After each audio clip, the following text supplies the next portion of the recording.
गुरु भक्ति योग। ईश्वर साक्षात्कार केवल 100 प्रयत्न से ही नहीं हो सकता है, उसके लिए गुरु कृपा अत्यंत आवश्यक है। शिष्य जब उच्चतर दीक्षा के लिए योग्य बनता है, तब गुरु स्वयं ही उसे योग के रहस्यों की दीक्षा देते हैं। गुरु श्रद्धा पर्वतों को हिला सकती है, गुरु कृपा चमत्कार कर सकती है। हे वीर, निसंशय होकर आगे बढ़ो।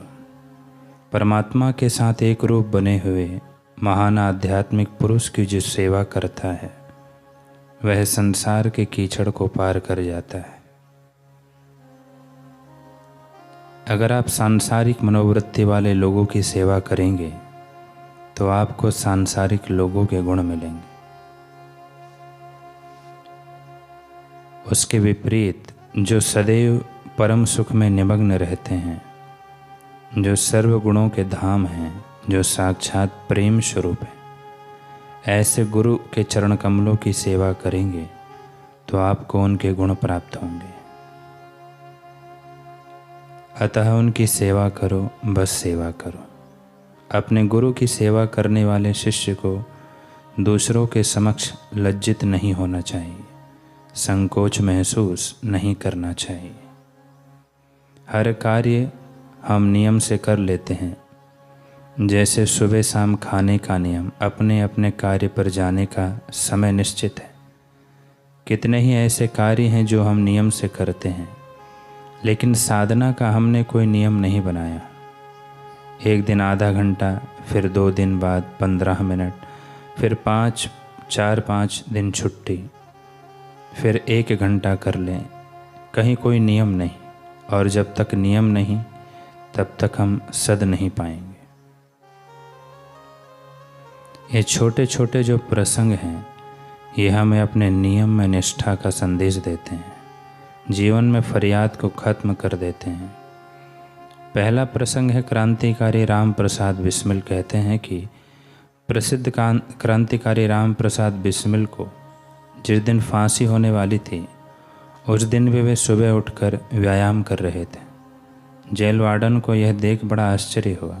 उसने बिस्मिल से पूछा, आपको 1 घंटे बाद फांसी लगने वाली है, फिर व्यायाम करने से क्या लाभ? बिस्मिल ने उत्तर दिया, जीवन नियमों और आदर्शों में बंधा होना चाहिए। जब तक शरीर में श्वास हो तब तक नियमों का पालन अवश्य करना चाहिए। मैं बस वही कर रहा हूँ। इसलिए सर्वप्रथम एक नियम बनाएं कि हमें प्रतिदिन इतने समय पर इतनी देर के लिए बैठना ही है। हम कहते हैं इधर वातावरण हमारे अनुकूल नहीं, परिस्थितियां बड़ी विपरीत हैं, इस कारण ध्यान भजन नियम छूट जाता है। एक दिन नरेंद्र और उनके गुरु भाई गिरीश दोनों ही ध्यान कर रहे थे। थोड़ी देर बाद गिरीश को मच्छर काटने लगे। उसने आंखें खोल कर देखा, परंतु नरेंद्र तो अड़िग ही बैठे थे। यह देख गिरीश के मन में एक संकल्प उठा, यदि नरेंद्र का मच्छर कुछ बिगाड़ नहीं सकते तो मेरा कैसे बिगाड़ सकते हैं। गिरीश ने पुनः आंखें बंद की और साधना में बैठ गया।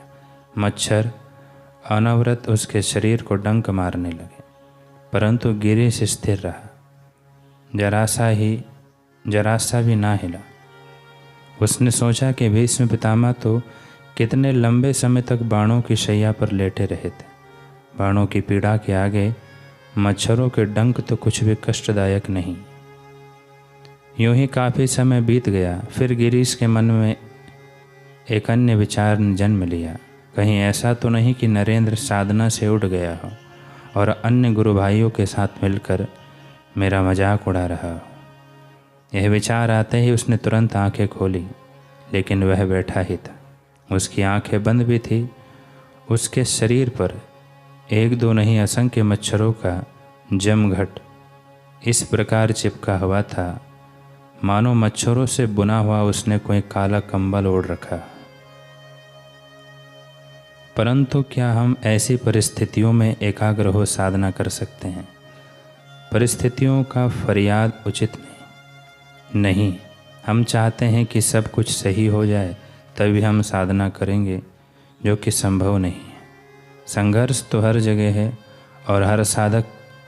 और साधक वही है जो विपरीत परिस्थितियों में भी मार्ग खोज ले।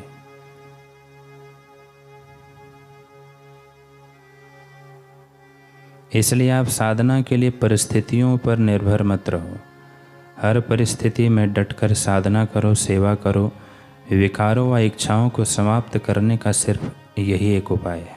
तभी हमारा आध्यात्मिक सफ़र जारी रहेगा और हम भी उन काष्ठ खंडों की भांति भंवर की लपेट में नहीं आएंगे और अपने गंतव्य, अपने लक्ष्य तक पहुंच पाएंगे। उस महासागर अर्थात ईश्वर से एकाकार हो पाएंगे। चला चल सच की राहों पर, सफ़र ये खुशनुमा होगा। भरोसा है अगर दिल में तो सद्गुरु मेहरबान होगा। नज़ारा हो हर घड़ी जिनकी निगाहों में हो मंजिल का, नज़ारा हर घड़ी जिनकी निगाहों में हो मंजिल का।